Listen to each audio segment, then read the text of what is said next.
That's what these programs are all about. It's about the extinction of animals and the way man is making them vanish.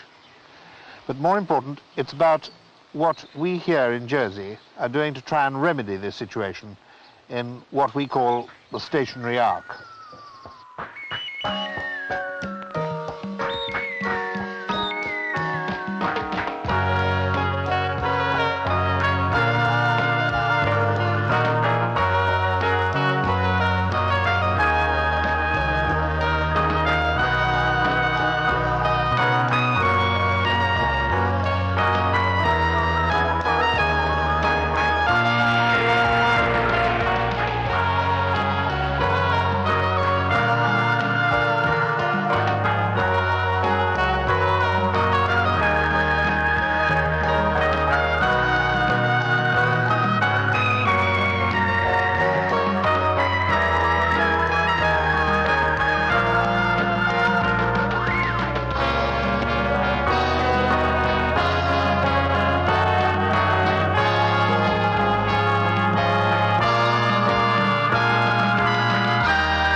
Actually, I should have left that still up. It would have been appropriate.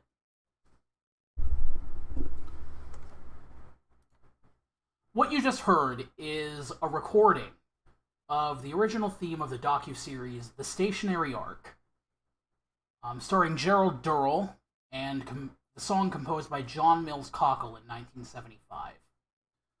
While the original master is still lost to time, this recording, made manually by YouTube user Fresh Bagel from an archival copy of the show at the University of Manitoba Library, is, to my understanding, the first readily accessible recording of this song in over 45 years. This recording is fascinating to me, especially if you've heard the George File arrangement, which is the ending theme of my stream. The interesting thing about it is how completely different it is from the original. Like, if you listen to this and you listen to the George File Synth Sample 1, back to back, it almost sounds like the George File arrangement is recreated from memory. It's so different. It almost feels like it's riffing on the original theme. And we'll get to that, but first, let's talk a little bit about what the Stationary Ark is. Not just the show, but the actual place. So, Gerald Durrell was a guy born in the early 20th century, and he ended up obtaining a passion for ecology, and the preservation of endangered species, specifically. In the late 50s, early 60s, he created the Jersey Zoo, which would become the Jersey Wildlife Preservation Trust. And this is what he would call the Stationary Ark. That's what he says at the beginning of that theme. This is what we're doing and what we call the Stationary Ark. And he called it that because I suppose he saw himself as a sort of Noah, shepherding endangered animals and endangered species into the future from the storm of human ignorance and cruelty. The Jersey Zoo in particular was dedicated to the preservation of animals. It had the dodo as basically its logo and its symbol animal, because the dodo, of course, was hunted into extinction in the 17th century. And Gerald Durrell was a big proponent of trying to reform zoos. He thought that it was disgusting that zoos were primarily made for the entertainment of people, and he believed that they should be meeting animals' ecological needs and should be scientific endeavors, preservational endeavors. Yet, despite the show and Durrell's legacy emphasizing preservation, ironically, Durrell's efforts themselves are essentially inaccessible to the general public. I mean, I guess if you want to go to the Manitoba Library and watch episodes of the Stationary Arc, there's no way to access it on the modern internet. And the entire show basically appears to be lost to memory. And whenever you search the Stationary Arc, you get some cursory info about the show, but more often you get information about George Files' arrangement. And, of course, there are people who remembered the original, and, would say it's very different. And that's because it is really different, because when George File composed the arrangement of the Stationary Arc theme, he didn't even know what the Stationary Arc was.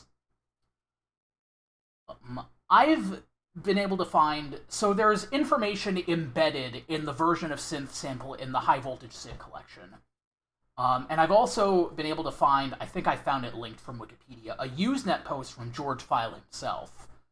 But basically, both of these say that it was basically an interpretation from a friend of his.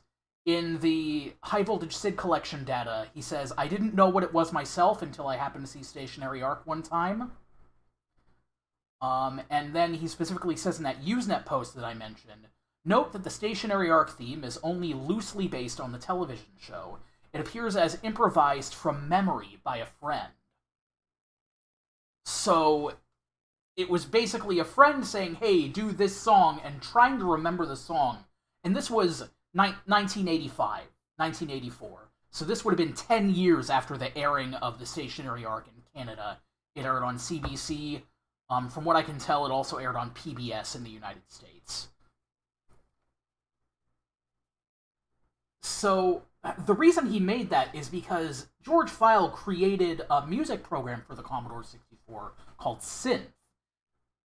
And the Synth Sample was demonstrating the power of synth. So, the Synth Sample was circulated for free on news groups. He was at the University of Waterloo at the time. He shared the demo with his buddies. Their buddies shared it with their buddies.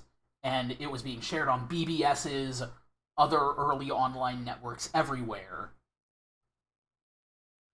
And it said, unfortunately, one of the only sources I could find in my cursory research about this dilemma is a post from the Straight Dope forum.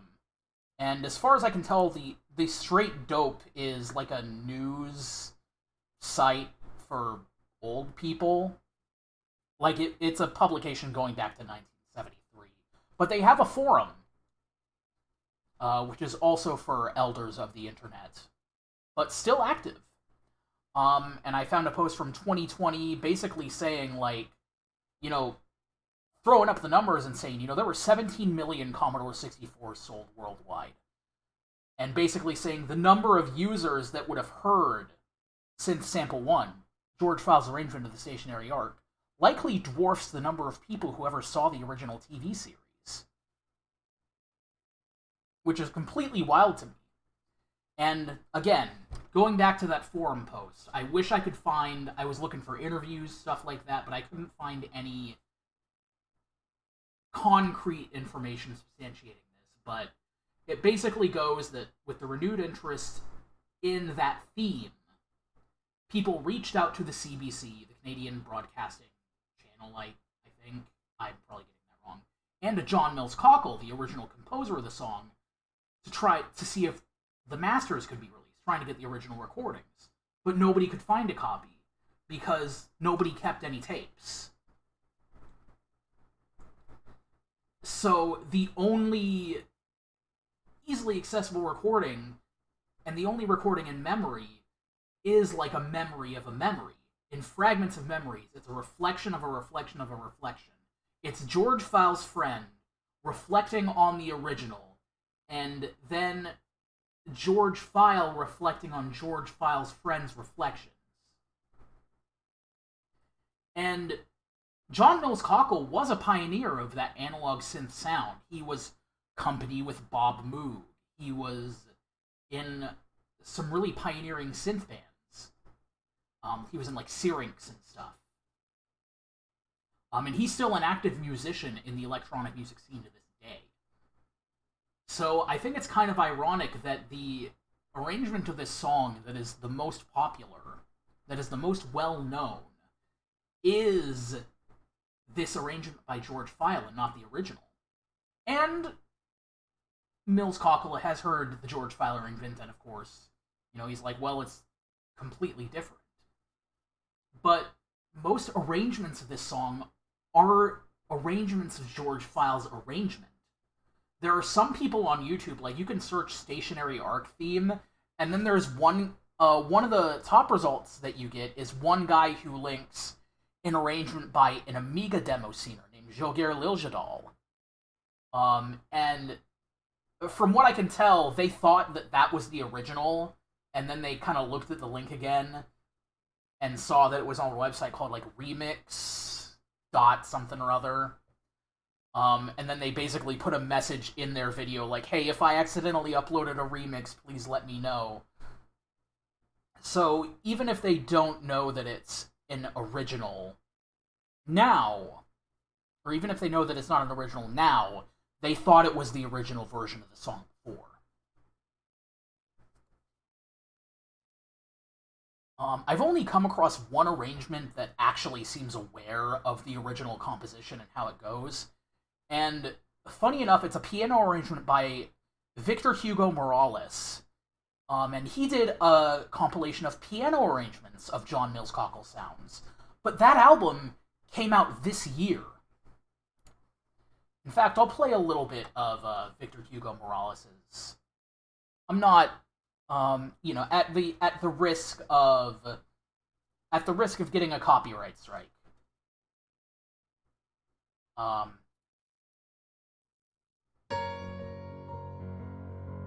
Turn that down a little bit. It's quite a nice arrangement.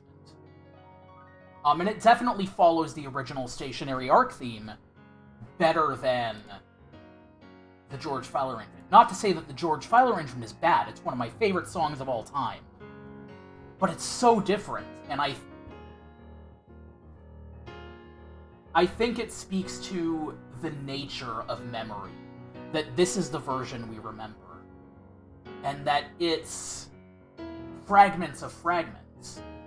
And we've never been able to get this mastered. John Mills Cockle himself released a 3CD compilation of his work called Pangalactic Performer in 2019, where he included what are, as far as I can tell, arrangements of songs from Stationary Arc. But they're completely different arrangements. It's a completely different arrangement from what you just heard. It's much more dramatic. So as far as we know, this master is lost. And this is common knowledge for people who are fans of John Mills Cockle. I've seen an interview with him on a blog where fans commented hoping that the original would be uncovered, no longer lost to memory. And then 1 month ago, this is a month ago that this was uploaded to YouTube, Fresh Bagel went to the University of Manitoba Library, hooked up a recording device to their VCR, and recorded the audio directly from an archival tape. And as you can see, they filmed the actual video with their phone. As far as I can tell, this is the only existing recording of this on the internet. I can't find easy means to stream the Stationary Arc, and I have not searched for less easy means. I've only done cursory research. This is what I did today instead of work. But this recording leaves behind a legacy of people trying to remember this song's beauty.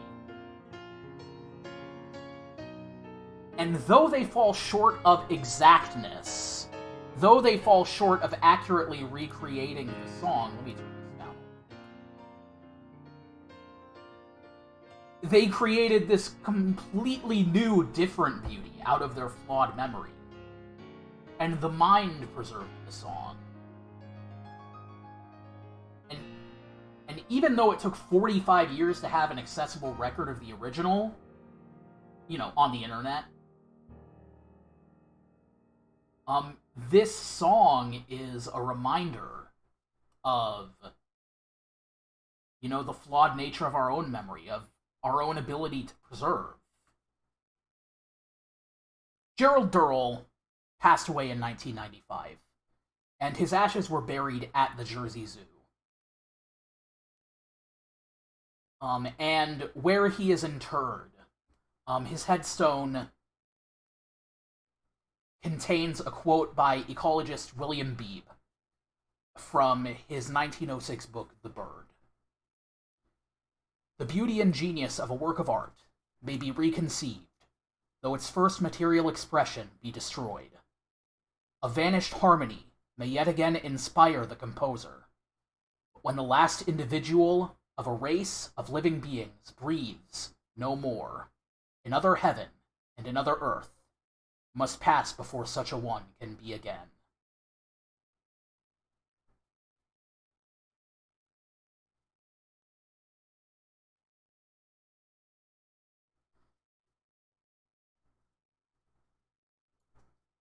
And yeah, that's exactly it, Face. Thank you for stopping by. How are you doing? Techno music was a bunch of people trying really hard to recreate Kraftwerk. That's yeah. And I think this particular example with the stationary arc theme is just another version of that, right? Of the, recreating and trying to understand the analog synth sound. But it's just interesting to me how, in less than 50 years, the memory of the song became so different from the actual song itself. I don't know, I guess it reminded me of the fragility of our own memory, things you care about, people you care about could be gone like that. So I don't know. And now let's discuss the fragility of the logistics industry as we go into American Truck Simulator. Let's boot this up here.